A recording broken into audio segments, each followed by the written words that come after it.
कई जगहों पर पेट्रोल पंप को बंद कर दिया गया, कहीं बीच सड़क पर ही वाहनों को रोका जा रहा है।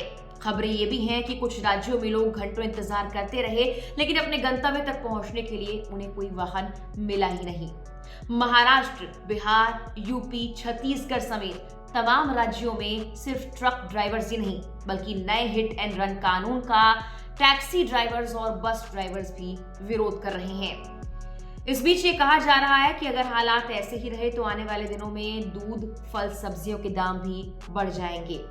इस विरोध प्रदर्शन और हंगामे के बीच ये जानना जरूरी है कि नया हिट एंड रन कानून आखिर क्या है, पुराना कानून इससे कितना अलग था और आखिर क्यों हमें इस नए कानून की जरूरत पड़ी।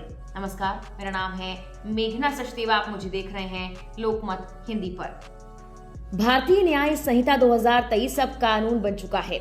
आने वाले समय में इसके नए प्रावधान इंडियन पिनल कोड यानी आईपीसी के पुराने कानूनों की जगह ले लेंगे। हालांकि इसके एक प्रावधान को लेकर हंगामा बरपा है। ट्रक ड्राइवर्स के विरोध और हंगामे की वजह है हिट एंड रन का नया कानून।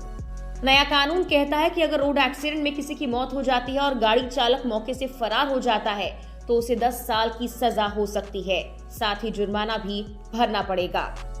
हिट एंड रन के मामलों में कई बार घायल शख्स को अगर वक्त रहते अस्पताल पहुंचा दिया जाए और प्राथमिक इलाज उसे मिल जाए तो बचाया जा सकता है। पुराने कानून के मुताबिक हिट एंड रन केस में 2 साल की सजा का प्रावधान था और जमानत भी मिल जाती थी। नया नियम कहता है कि अगर सड़क दुर्घटना के बाद गाड़ी चालक पुलिस को टक्कर की सूचना दिए बिना मौके से फरार होता है तो उसे 10 साल की जेल और जुर्माना देना पड़ेगा।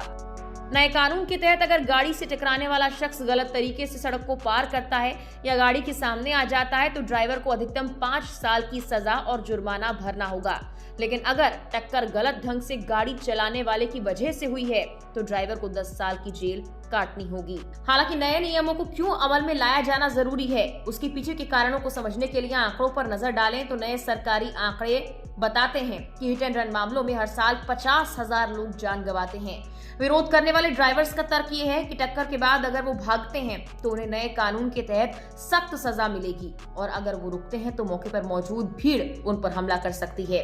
भीड़ के द्वारा ये हमला कई बार मॉब लिंचिंग का रूप भी ले लेता है। हालांकि सरकार का तर्क ये है कि इस कानून को बनाने के पीछे मकसद है हिट एंड रन के मामलों को रोकना और अगर सड़क दुर्घटना हो जाती है तो ड्राइवर्स कम से कम जिस व्यक्ति को चोट लगी है उसे अस्पताल पहुंचाए और उसे प्राथमिक इलाज मिल पाए।